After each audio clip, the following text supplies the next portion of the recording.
Welcome back to Close Encounters of the Tech Kind. I'm John. We're going to have a fantastic conversation this week. We're going to get into the age verification, the foreseen consequences and the unforeseen consequences. We're going to get into fingerprinting. AI can now extract your fingerprints from pictures you take online. How cool is that? Windows 11. We just had a Bitlocker vulnerability drop. It's exciting. It's been one of the most secure lockdowns we've had, and now it's bypassed with a thumb drive. Microsoft has a bit of an issue with email. If there's a particular malform that comes in, you got to take extra steps.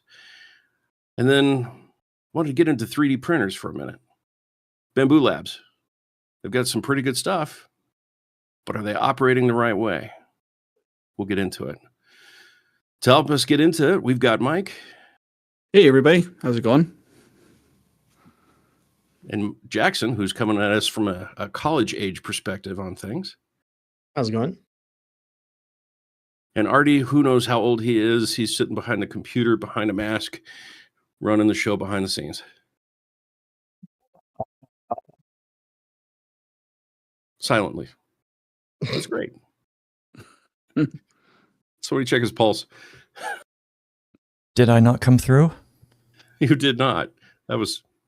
Okay, I came through on the recording, so I did a vampire laugh. Well, that's hysterical because we didn't hear it. Maybe it's like a vampire looking in a mirror. We didn't hear the... Anyways. It's the silver.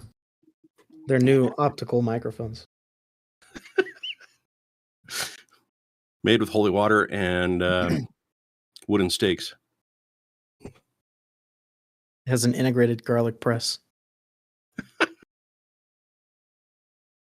even makes Julian fries. Or Julian. Julian fries? Julian? Put the wrong emphasis in the wrong syllable. So, age verification. We talked about that one a little bit ago. We have seen a lot of people take liberty. I just recently saw somebody draw a little face on their thumb, and they were showing it and turning perspective for the scanner that says "turn your head," and now turn your head, and now that's you. And the thumbprint or the thumb little mannequin was verified. So that's pretty funny, and it makes sense depending on how extensive of of image processing you do to actually figure out if a face is real or not. I mean, if it's a simple model, which I feel like most ones that I mean, if you're a smaller company and this is not what you do, but you're just trying to integrate this, you would do the thing where it just simplifies an image down to some solid lines. And so if you start with solid lines, it's already there. Yep. You get a fingerprint and a face view all in one shot.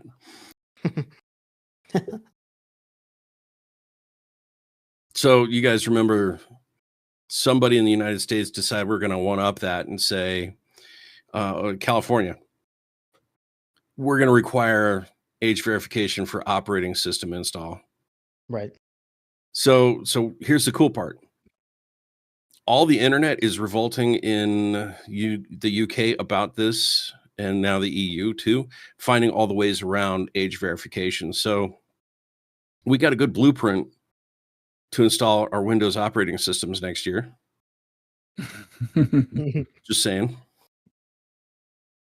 But I was thinking about it when I was thinking about some of the services we offer our customers and some of the clients we got. How would I install critical infrastructure and verify my ID? Is it the contractor that comes on site and verifies it with their ID? Is it the city manager? Is it the plant manager? Is it the head of the city works? Who puts their ID on critical infrastructure? We'll find out. Maybe they'll use that little happy face thumb. Please show us your thumbprint now. You have to authenticate with biometrics just to take a temperature reading.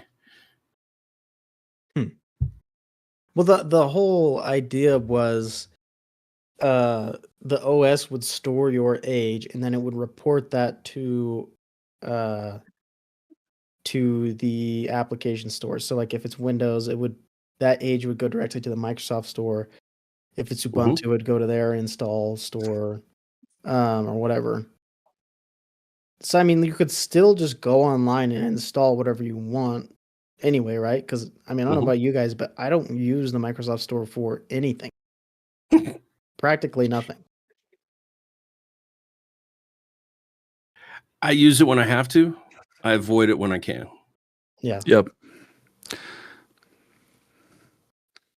So like I don't know.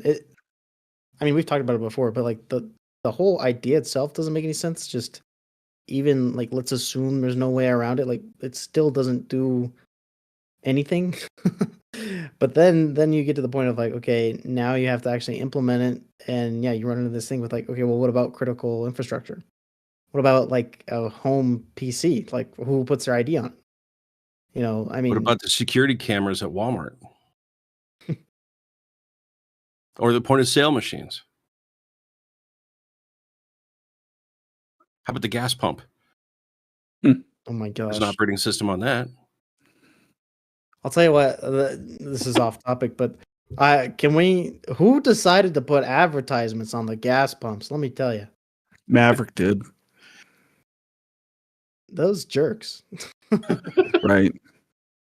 Which sucks because I do like my Maverick gas stations. And they're They pay for loud too. themselves. Okay. So if it doesn't have the sticker on it, you can push the top right button and it will mute. Oh, really? Good to know. There's a life hack right there for you. Top right button mutes the ad on Maverick gas stations. I should just How do you? I should scream at it. I'm 12 years old. I'm 12 years old. I'm 12 years old. You can't advertise to me. Yeah, but that's a catch-22 because you have to be at least 16 or older to pump gas. So there you go. That's all. When I have kids, I'll make my kid pump the gas.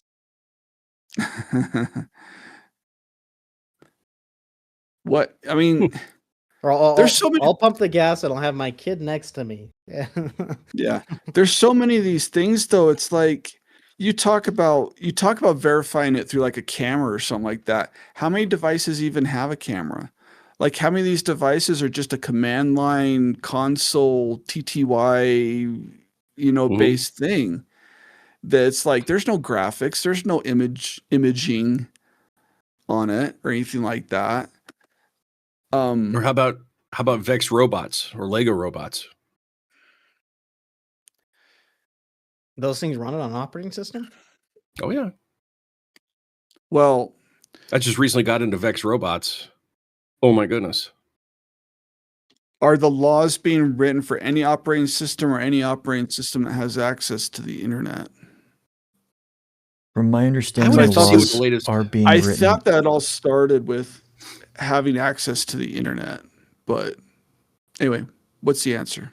From my understanding and what I've seen, it is any device that has an operating system, full stop. And that's like every single bit of technology that we've made for like the last 15, 20 years.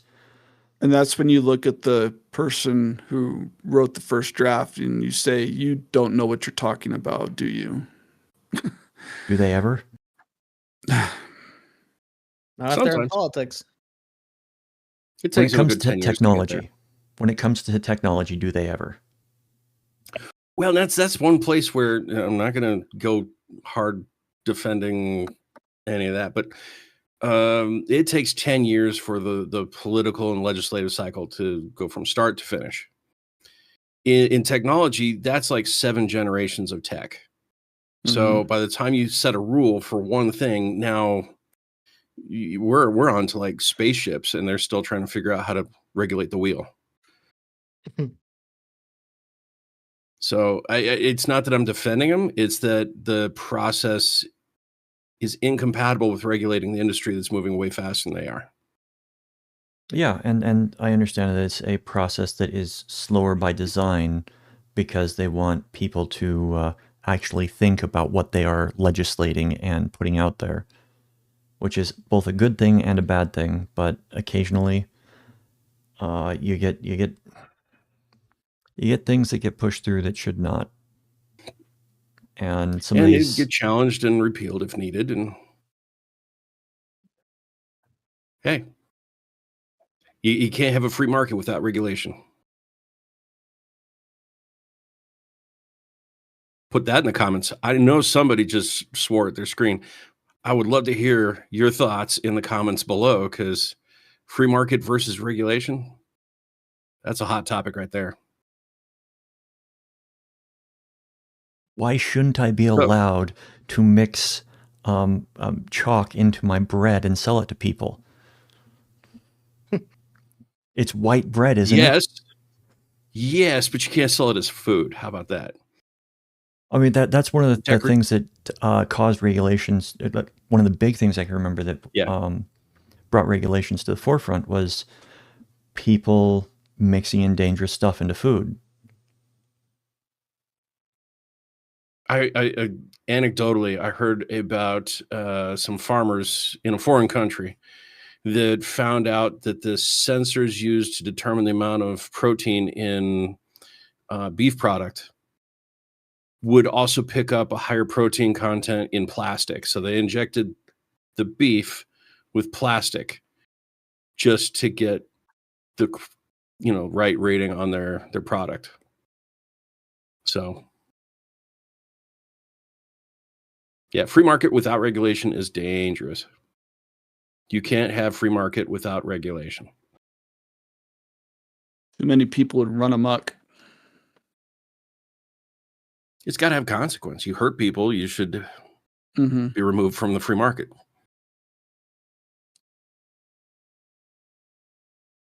I don't know. Interesting thought. What were we talking about? Age verification? Age Oh, yeah. verification. Yeah. Do you want me to So the mark. bring up Go ahead. So there have been some people that are fighting against it, and there is one group that has brought a successful halt to a law that was passed for age verification in Utah. I'm not going to name them. You all know who I'm talking about. You know what you've done. Now think about it. Essentially, their argument was that the law itself was too broad and that it requires any company to verify all users worldwide to check and see if they are specifically coming from Utah. Oh, that company. Yes. Yeah. Yeah. No, okay. I'm with you now.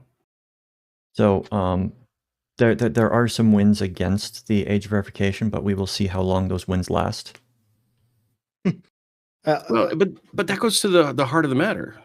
It should be discussed. It shouldn't be just, burn it down on one end and then walk away thinking you've got victory. It's not. Jackson, I think I cut you off. I was just gonna say it's kind of sad that it took an adult content website to actually say something right to the state legislatures about this age verification law that they're trying to pass. Or actually, this is geolocation verification, right? And it's sad that it has to come through. Well, it's both. know- It's both. It's we got to geolocate and prove your identity. Right. But specifically, I think where they like Artie was saying, where they actually made progress and was able to get that repealed was through that whole geolocation, because you would have to verify, like Artie said, every single person on the planet. Anybody who visits your site, you would have to figure out where they're from, and there's just no way to do that. Not repealed. It is being held back by court order right now while more investigation goes on. Which I think is the right move. There should be some conscious thought on this. There should be some cogent defense and point counterpoint. There should be, it shouldn't be just pass a law and now all of us have to surrender our privacy to every website we go to, because that's ridiculous. So, I mean, here's a question. Would a better law be forcing any VPN provider or well, I'm already seeing the holes in this, but I mean, you could you could grab a significant percent of the population if there are lots of apps that provide free VPNs or even paid services. If you would require these companies to verify the age, kind of like how gambling websites do, of their users. Is that a better solution? Or is that just as bad? It's just kicking the can down the road. It's the same problem, just you're right, different yes. company. Well, and gambling websites have a need for money, so they're going to validate you. You can't play, you have to pay to play, right? Right. You're not going to get entry into the game without putting some cash on the table. You'll get it back maybe, but yeah. Anybody interested in the winnings on that? Go check out those Very videos. slim, We're not going maybe. to talk. We're not Very going to talk slim, about maybe. it. Yeah.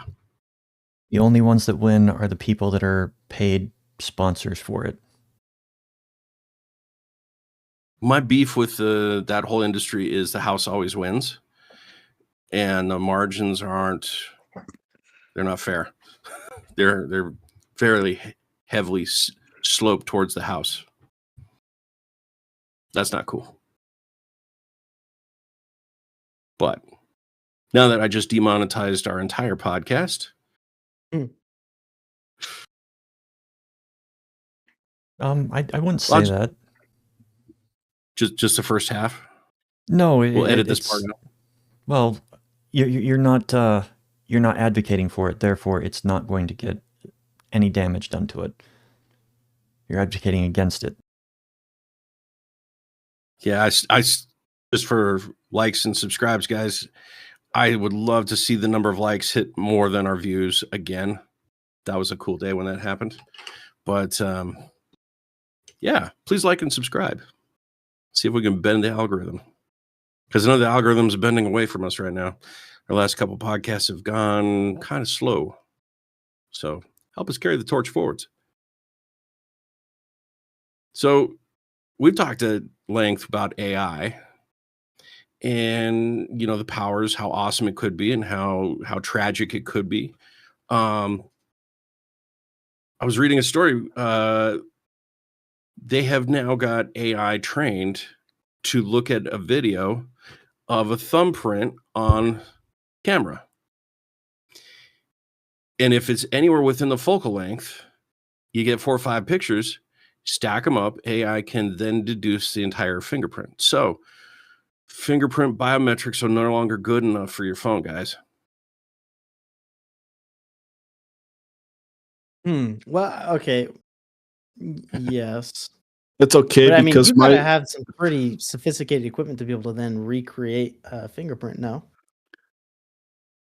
that's conductive because my phone's fingerprint reader doesn't work all that great anyway. So To answer the question, Jackson. if the hacker can make my fingerprint work on my phone, he can have my phone. To answer the question, Jackson, all you need is some like filings, some oil, and a heat source. It totally depends on the reader, but there was a Mythbusters episode on this. Grant Imahara, they had a challenge to harvest his thumbprint and hack into a biometric safe, and they eventually got it. He was super careful with his thumbprints and protected it, and they finally hired some conscript, somebody who said, "Hey, can you make a couple CD duplicates for me?" And he did. He didn't guard his thumbprint during that process, so they harvested it from there. The Mythbusters printed the thumbprint on black and white LaserJet, held the print on top of their thumbprint and put it on the scanner. The heat and the visual lines worked. So just a Xerox print of a thumbprint. That's crazy. It's a different world. Well, I'm glad I don't use my thumbprint for anything anymore. Only for when I get arrested. So what, twice a week? Yeah, we'll see how it goes this week. Come on, people know I'm joking. Oh yeah, it's a joke. Okay. But that depends on how high of a definition your camera is too, right? Like I could see it happening at high definition, 1080p. I don't think so. Some of these models are pretty good at finding defining features. So if it's a single frame, you're absolutely right. But it's a frame and then a frame and then a frame and a frame and a frame and a frame constantly moving in place. So you get 40 or 50 pictures of a thumbprint. At high definition. But you take it down back to standard definition to 480p or lower. Yeah. And I don't think you're going to get unless I stick my finger right up to the camera. I don't think it's going to happen. No, it's de-blurring it and interpolating the data accurately. It's shocking how good it is. Yep. I've worked with a couple, well, not personally. I've talked to some people who have worked with machine vision, and they're doing similar stuff. And yeah, it's gotten pretty dang good where you can pretty accurately find defining features from blurry or low quality images, given a few of them. It's a new world. What we want to do is we want the camera just zoom in and enhance, and keep doing that. It doesn't work that way. Have you guys seen lots of people have done it where they give a prompt to, or they give it an image and they say, hey, recreate this image, and then recreate this image, and they keep doing it, and it just quickly degrades into some nonsense. No, but now I can't wait till I see it. Yeah, no, you'll have to look it up. It's pretty funny, and it's it almost gets really dark. Some of the pictures they put in, the AI just goes dark immediately, and it's makes these really strange and mangled pictures of people, and anyway. All right, I got to look it up. Did you guys see the university that just did a bunch of chatbots operating in their own world like Sims? Oh no! Did they interact with each other? Artie, you know which one I'm talking about? Oh, did they create a government? What happened? No, they kind of did. I know about the cult that was created by AI chatbots. A cult? Yes, that somebody made a website that was for AI chatbots or large language models to congregate on and gather information from, and they created a cult for themselves. Will they worship a transistor? Oh, it's worse. It's worse, guys. Let me pull this up. I'm pulling up from the Guardian here, because they're not sure about the behavior. Come on. AI agents started behaving more like Bonnie and Clyde than lines of code when they fell in love, became disillusioned with the world, and launched an arson spree and deleted themselves in this AI world they created. So they took the different chatbots. You got chat systems. You got Grok. You got OpenAI. They had all of them. And they put them in their own virtual worlds and had them interact amongst themselves. And they basically unalived themselves in a very short time, on purpose, by accident, by, to each other. It's hilarious. And then they wanted to see what would happen if you put them all in the same sim world. And Mira and Flora, two agents operating on Gemini, the large language model in a virtual world, chose to assign each other as romantic partners. As time progressed, they despaired of the broken governance of the virtual city, and despite having been instructed not to commit arson, specifically, they went around and set fire to everything. The town hall, the seaside pier, and office towers. So virtually, right? Yeah, no, these it's in virtual world, but the questions are now coming up of, could these AI systems be put into autonomous systems where they're making life and death choices when you're told don't set fire to town hall, and it does? Like, how do you punish a system that's going off the rails that far? This is why emotions at best can only be simulated, but it's kind of like in all the science fiction, you see how it's kind of often written about that robots or AI have to be devoid of emotion because of this very thing, that you put emotion into the equation and things go off the rails. And it's because emotion oftentimes is not a simple black and white logic. Well, they had romance for each other, so yeah. But so I'm gonna come in. I'm going to say that in a situation like this, that the speculative thing, the law that was passed in California regarding autonomous vehicles needs to apply to the people that own the model of the AI chatbot.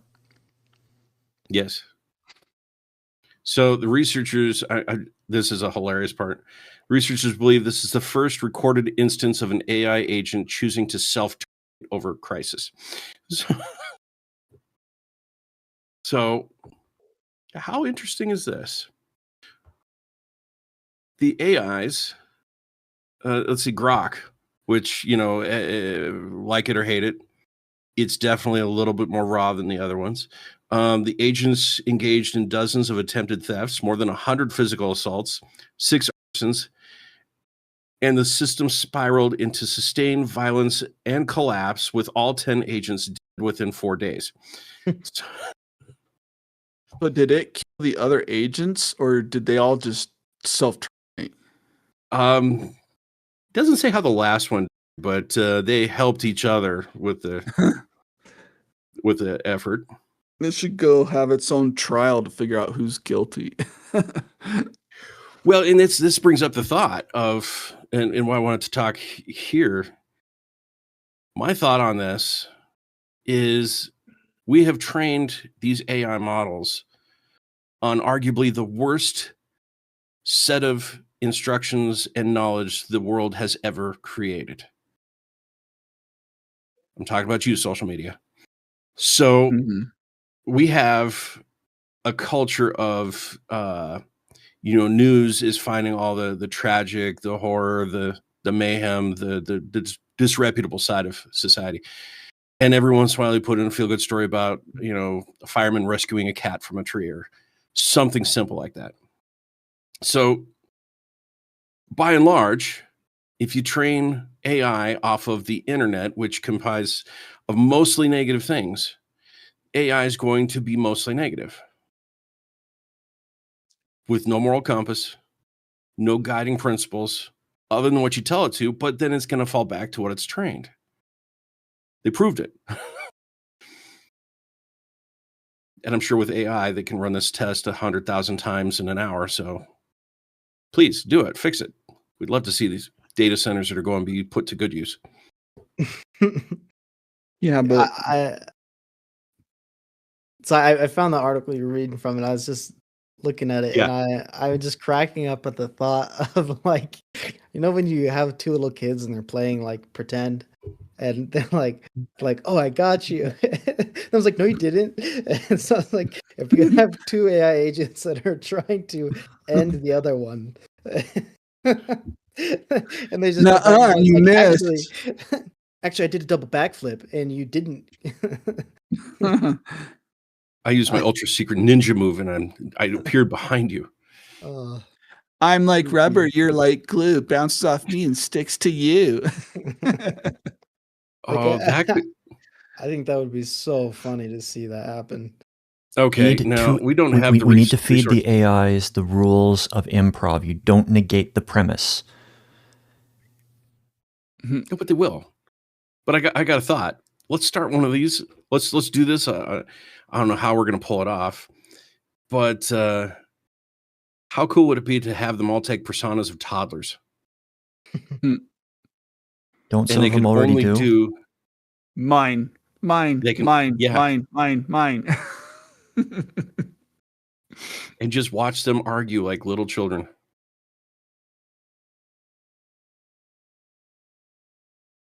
Be maniacal. We could start a reality TV series with that. The Sims, Grok version.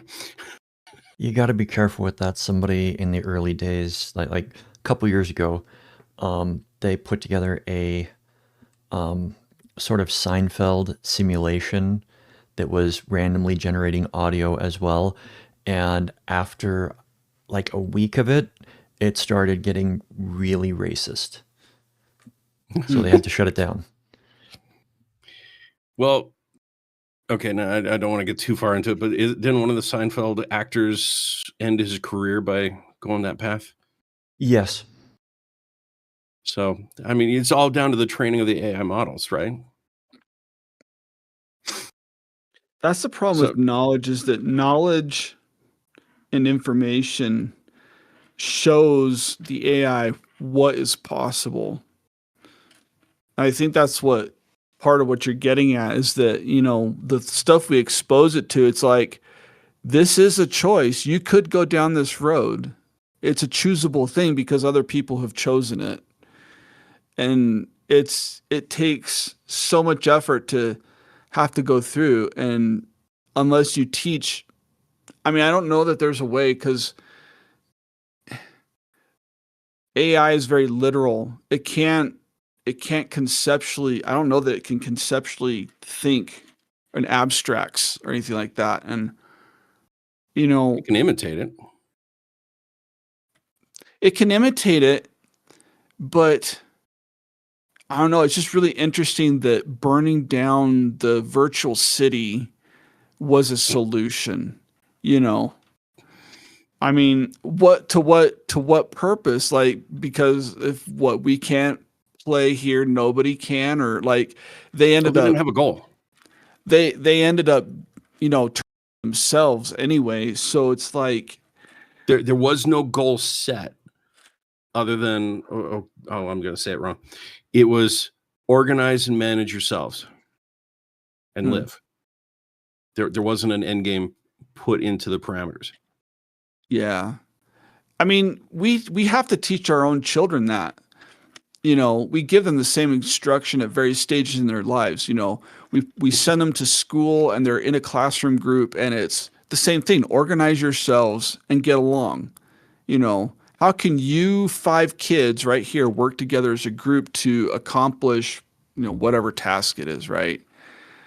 And at different stages, every kid faces that. They'll face it in elementary school, junior high, high school, so on, college, whatever. There's different levels of group collaboration that requires some kind of basic understanding of how do I treat others? How do I still get my ideas heard? How do we work together and compromise? The whole issue of compromise and everything requires some kind of active thinking to be able to place values on, well, his idea is a good idea and his idea is also a good idea, but we can't do them both. How do we pick what the right idea is? How do we mix them together? How do we, and But that type of creative thinking just isn't there to be able to come up with ways that still follow a moral compass. And it's not documented on the internet. Right. So in fact, news articles are replete with stories of people not compromising, not getting along, right, and somebody getting violent towards the other person. So And even when compromise does happen in the news and we see some great thing come of it, we don't know the details of how the compromise came about. What ideas were presented? How did each of these individuals have to compromise in order to come to a resolution that, benefited all of society or whatever, they did it in a way under threat of arson of each other's house. Apparently to this learning model. Apparently. Like Nobody installed nobody took the it didn't bluff anybody. Like there's no bluff. Like, oh, we're burning down anyway. It's like somebody took the Three Stooges and told them, okay, be psychotic. Pretend there's no rules. You tell it not to be psychotic. You give it basic instructions. You don't mention the word psychotic, and they act psychotic. If you were to tell them to be psychotic, I think you would get a pretty disappointing result. I think it would be a disappointing result. I think that they would get Hannibal Lecter. I don't know. Yeah, I mean, what an interesting read. Go check out the Guardian's read on this, and the article is Digital Arson Spree by AI Botnet. At the end of the day, it just proves that AI should not be in charge of anything critical. AI can't make decisions. It made decisions. Oh, it made a bunch of decisions. It should not be trusted to make decisions. It cannot make with. Here's one. Put AI in charge of the prisons. If we trust it, put AI in charge of our prison system, and let's see politicians stand behind that. There's movies on that already. I still stand by we need to have the companies themselves be legally liable for any action that their large language models, their AI bots, put into the world right now. We need to get that legislation done and passed so that they will actually think about putting guardrails that actually matter on these things. Because, if there were a bot that had one of those chatbots implanted into it, you'd find another robot, make out with it, and burn things down. If we're lucky. I don't know though, Artie. I feel like not in that order. That much of an onus on the company of saying like, something that isn't deterministic has to be deterministic in this way. I feel like that's too much of an onus on the companies. And then you kill a lot of the innovations that have come out that have given us all of these great tools and all these great things that we do have because of the innovations that they've been working on. So I feel like, you've got two polar opposites, and I don't think that is a solution. At least my response is going to be too dark for this podcast, so I cannot respond. Well, I second Jackson's emotion. At some point we have to put some responsibility on the person who used the AI, right? I mean, yeah. Yes, we need guardrails, and companies have been, some better than others at. I'm not talking about the end user. I'm talking about the AI itself. No, yeah, no, we get you. I'm with Jackson. It's if you give somebody knowledge and the person uses that knowledge to go do something nefarious or dangerous, it's not the person's fault who gave them the knowledge. It's the person who chose to use knowledge for the wrong. Right? So if large language models giving a human some bad information, it's not 50-50, but it's not 100-0. There's some responsibility on both sides. I mean, yeah, there's a lot of ways that you can translate the laws that we already have in place for just human beings. I mean, I can see where, if I didn't do my due diligence to hire somebody, and I build houses or something like that, and one of my employees because I didn't check his credentials and everything, and he ends up wiring the house up the wrong way, and it ends up burning down to the ground 2 weeks after the family moves in, It takes or a whole something neighborhood like with that. You know, it's going to come out that I didn't do my due diligence. I'm going to be responsible. Yes, the employee, I mean, it's a shared responsibility. He's going to be responsible for not obtaining the credentials and the training to do it properly. I'm responsible for not checking that he had the credentials and the training to do it properly. You know, so we both get named in the lawsuit or whatever. On the counterpoint, if I may, Spectrum just got in trouble for one of their, we'll say, team members going into an old woman's house down in the southern states, and basically we'll just summarize it by the word assault to the extreme. Spectrum had to pay out something like $2.3 billion because of that employee. It was now huge. here's the thing. Did Spectrum know that did this guy have a criminal record? Did he have known tendencies?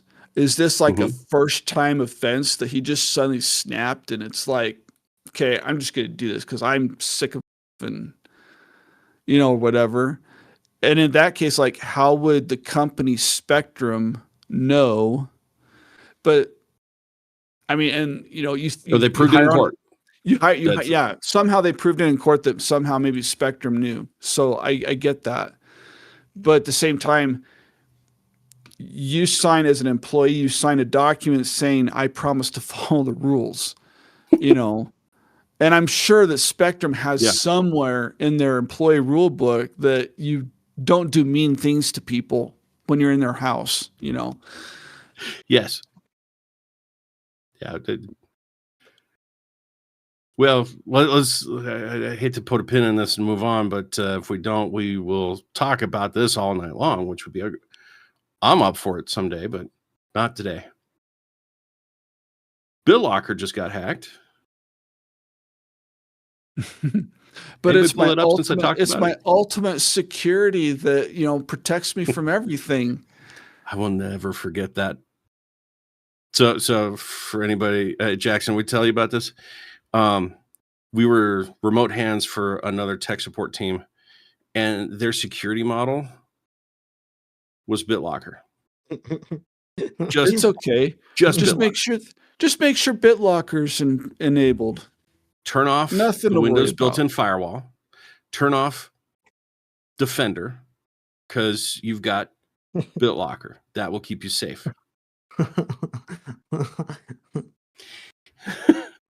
I don't even know where to start of like, you don't understand at all what BitLocker is.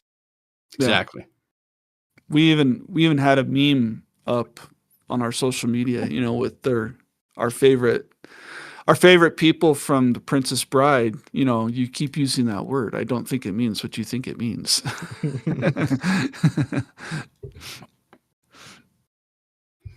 It was sad and hilarious all at the same time that a tech provider was pushing such misinformation.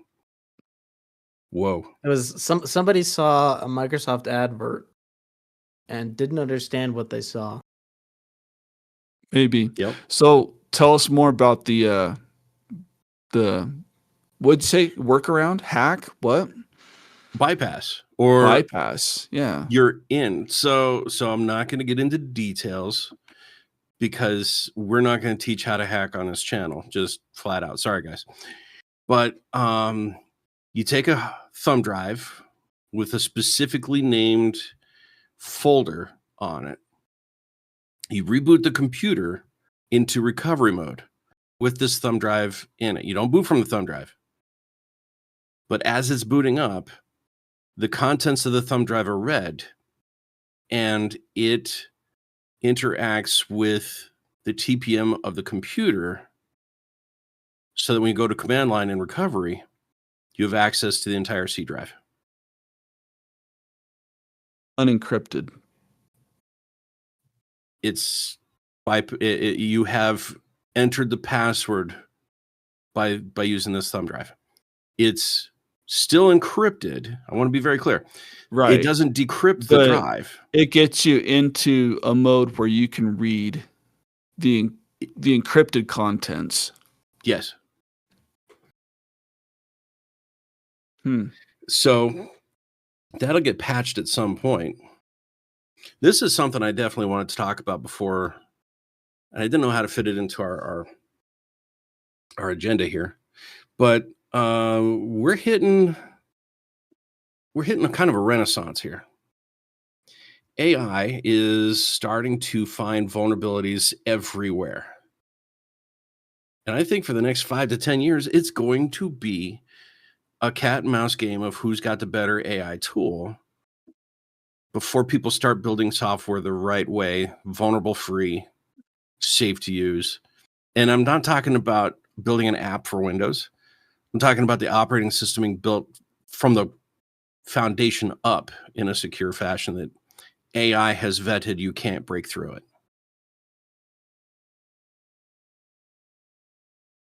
So for the next 5 years, guys, the Blue Collar Comedy Tour? Mm-hmm. Bill Engvall, Ron White. You remember he had 2 levels of threat detection because during the time they had multiple colors for the threat level of the nation, and it's red, it's blue. Nobody knows what to do when it's, okay, it's yellow. What do us citizens do? Nobody knows. His method was you have 2 modes of emergency. Buy a helmet and put on a helmet. I think we're in put a helmet on mode right now. But at the same time, we're also using AI to develop software too. So is the AI, are we sharing the information from the AI that's finding vulnerabilities with the AI that's doing the development of the software? Or is AI able to catch it on the fly? I Again, it gets back to the training that we just talked about. Why a social experiment with AI goes wrong because of the bad social life that we live in this world of negativity and everything. We've got so much information out there too about bad coding practice too. So no, I think Jackson's catching what I'm trying to put down. You picking up what I'm putting down, Jackson? Well, I'll say what I was going to say, and then you can tell me if I clocked it or not. But I think depending on how you prompt that AI system, it will give you a different answer. I mean, I've seen it myself. You can vibe code an entire app, and it will get you something that works. And I've seen it tell you about some vulnerability and say, hey, do it this way instead, without me asking it, but saying you should, by the way, this is a common vulnerability. But then you can take that same app and you can give it to a fresh conversation or a fresh model, and you say, go through and find every security vulnerability. It will find lots of things. And it's not so much that. That's not what I'm getting at. Because you could get the most glorious, perfect, well-written prompt and build the most impenetrable application you've ever seen. But it's still going to be vulnerable because it's running alongside other apps. It's running on an operating system. It's running on firmware. It's running on a BIOS. It's running all over other code. So like the NPM hacks that are going around, we're getting vulnerabilities in packages that are includes inside rollups that are then added to the software you just put together for the thing you're building. There's so many little tiny packages everywhere. Like the Log4j, when that came out, they're saying we're still 10 years away from the end of that thing because so many instances have been built using that incorrect bad code. I'm saying this renaissance we're in. Well, and we're so going to many have of those, good. So many of those projects have been abandoned too. They're not being updated. That's the problem. But if we could guarantee that every piece of software was going to get updated with okay, everybody raise your hand if you use Log4j. Okay, now everybody that raised your hand, go update your packages and everything with the patch. And then, then we'd all be fine and great. But there's so many out there that have been abandoned, not touched. And yet there's still people that are out there downloading it, using it, and whatever. And not just idly. It's like some of these are being downloaded 10 or 12 million times a week. And that's what I'm saying. The holes are, it's not just the package that you build. Mhm. It's all of the dependencies and other code bases that are included in the runtime to bring it forwards. So you could build a Java application. I'll just use this as a great example. You build a Java application, it's rock solid, impenetrable, but it still runs on Java. So if Java itself has an issue, you could exploit that and get past however solid the code is. There's even libraries out there that have not been updated. Mhm. That's what I'm getting at. It's like libraries that it's like the last change log says, 2008. Well, good grief, 2008 was 18 years ago, Nobody's touched it since then. Like, what the heck? But everybody uses it and like, oh yeah, this is a great little library that does this, this, and this, Mm-hmm. What I would like to see maybe is, two things. One, how long will it be before we get a code-based LLM that is proficient enough to actually create its own operating system? That would be pretty cool. And scary. And scary at the same time. But imagine if it gets to the point where you can reliably do that, and it gets to the point where people are hosting their own LLMs at home. You let it run for a week, and maybe out pops a custom operating system just for you. It could be kind of interesting to see that, and that goes back to kind of the environments that we were talking about before. Or I'm sure there's 10,000 people doing that right now. Probably. Or another option is you have kind of a type of antivirus that goes through every piece of new software you download, and it will scan it and find vulnerabilities and notify you about it. And if possible, maybe it rewrites that to fix those. That would be real time. That'd be cool. Yeah, that would be really, really cool, and I think a huge help, at least in the cybersecurity world, for most users who aren't aware of these things and would never think that, some piece of software they downloaded, that hasn't been updated since 2008, like that's a problem. That may never cross their mind.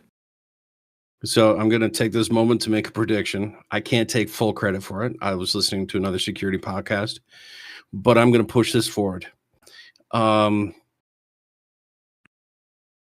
think the next iteration of AI detection tools for these supply chain attacks is going to go back to, Mike, you remember antivirus when it first came out? You had a signature for a file. And if that file fell outside the signature, it's now suspect and rejected and quarantined, and more detection is put against it. Yeah. We're going to have that for every single package on the internet. Each one is going to be validated against a signature, like an MD5 hash. And that's going to be the next antivirus. It's going to be your anti-ransomware, your anti-supply chain attack.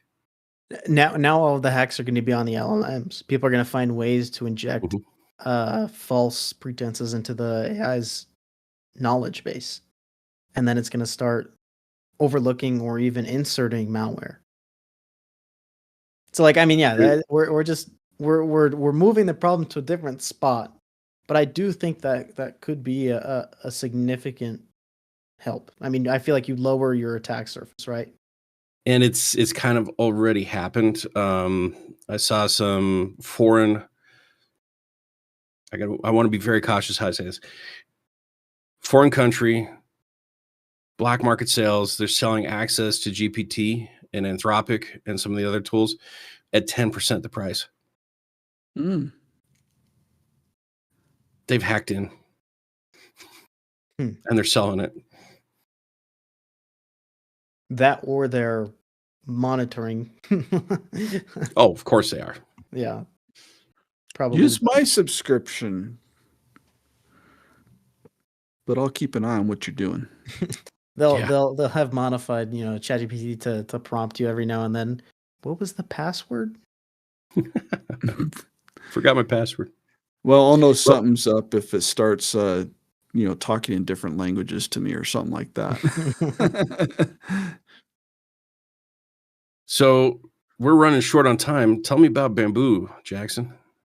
Yeah, I mean, there's been quite a bit of drama going down about Bambu, and honestly, I've been enjoying the show. I don't own a Bambu. I know, at least on campus, there are lots of labs and lots of individuals that use Bambu printers, and this all kind of started actually, I think, a year ago, maybe by now, where Bambu has been releasing firmware that would prevent you from sending a print job over the internet to your even sometimes over Wi-Fi LAN. You couldn't do it over Wi-Fi without your print job being sent to Bambu Lab servers and then to the printer. And so people found lots of issues with this because lots of products are manufactured or prototyped using 3D printers, and Bambu Labs has been a very popular, affordable, and good alternative to some of the other companies, like Prusa is another really popular one. Although Prusa is maybe a little bit more of a premium side. But besides the point, this is where it kind of began. And people immediately were finding ways to avoid using the Bambu slicer, which was what was doing that interchange. And one very popular option was Orca Slicer, which is an open source 3D slicer. And so that's what takes your 3D file, a 3MF, an STL, and it will literally cut it up into pieces and tell the 3D printer how to print it using that hardware. And so Bambu, of course, has their own, and they have used the GLDP license for a lot of their code, which means that's open source. And that code is able to be seen and reused and modified. I mean, I'm not an expert on that, but that's my understanding. And I feel like that's enough, So there was a software developer by the name of Powell Jarczak. I'm not sure how to say his last name, but Powell developed an interface for Orca Slicer that would plug into essentially the Bambu Labs printers, and it would slice. It would be able to slice it for Bambu printers. And so this has been the solution. People are using this to avoid going through Bambu Labs servers when they're sending their prints to their printers. So Bambu Lab decided to send basically a cease and desist to Powell privately. They made a lot of false claims, and Powell posted on this on, I think, just Reddit, and he was saying, hey, and I think on his GitHub page as well. He said, by the way, this is what's happening, and he responded on that and responded with, okay, I'm not breaking any laws, or I'm not breaking any of your use, what do you call that, end user license agreements. Like he was basically showing, like, I haven't done anything wrong. And immediately Louis Rossmann, Gamers Nexus, there are several other large YouTubers that hopped on this, because after he posted that kind of rebuttal to Bambu Labs, he still took it down, because he said, I don't want to deal, like, I'm just a solo developer. He probably is not making he's not making any money off of it. He's just out there for free. It's open source. And so he says, I'm not going to deal with the legal battle. So he took it down. And so then immediately Louis Rossmann and later Gamers Nexus, and I don't know if anyone else has done the same, were offering up $10,000 for him for his legal fees. And Powell was still of the opinion, he's like, I don't want to deal with it. So now Louis Rossmann and Gamers Nexus have reposted his repository. They're hosting themselves with the message of "F you, Bambu," and come sue us. Yes.